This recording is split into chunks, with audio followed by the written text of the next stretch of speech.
She was born paralyzed, but remembered walking in her past life. You didn't arrive here by chance. Something deeper brought you. A little girl once drew pictures of shoes.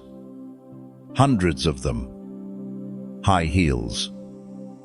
Dancing shoes. Running shoes. But she had never worn a single pair, because she was born without the use of her legs. Her mother once found her crying not from pain, but from memory. She whispered, "I miss running down the hill by the yellow house, but I don't know where it is." Let me tell you what really happened. Her name was Isla. She was born in Ohio. From the very beginning, doctors told her parents, she may never walk. And yet, from the age of 3, she talked about dancing, running, climbing trees. Once, she described the layout of a 2-story house in vivid detail, a house her family had never seen. There's a blue bike outside with a broken bell. And Mom, you used to call me Ellie. Why don't you now?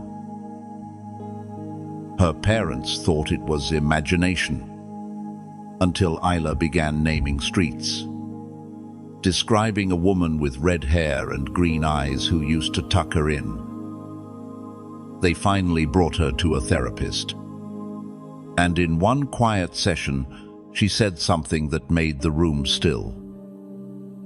I remember falling. I was in a car. It flipped. And I couldn't move after that.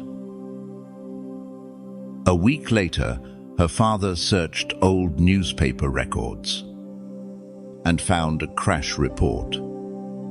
10 years before Isla was born, a woman named Eleanor died in an overturned car near the very intersection Isla described. Her legs were crushed. She was paralyzed and died hours later. The photo in the article? A red-haired woman with green eyes. Next to her in the picture, a little girl's bike. As the Buddha once said, mind precedes all things. With our thoughts, we make the world. Isla wasn't broken. She was remembering. What if pain isn't random? What if some of our suffering is a continuation?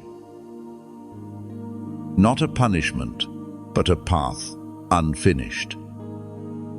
Karma doesn't forget, but it's not cruel. It brings us back to what we once left behind.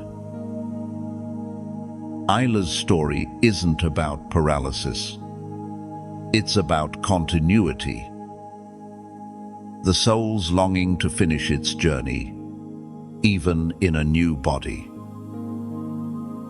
She once said to her father, I think I came back to forgive the body that failed me.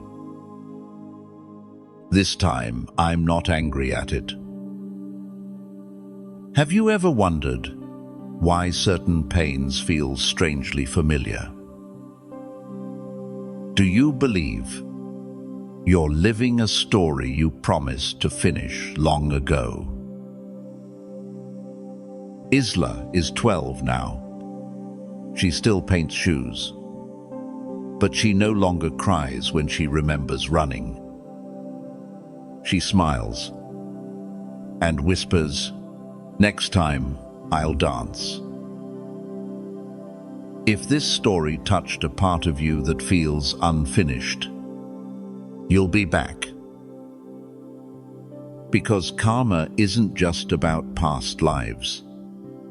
It's about unfinished whispers. This isn't the last time this story will visit you. When the time is right, you'll hear this whisper again. If something stirred in your heart, leave a word in the comments, even just peace. Let's build a space of compassion and truth together.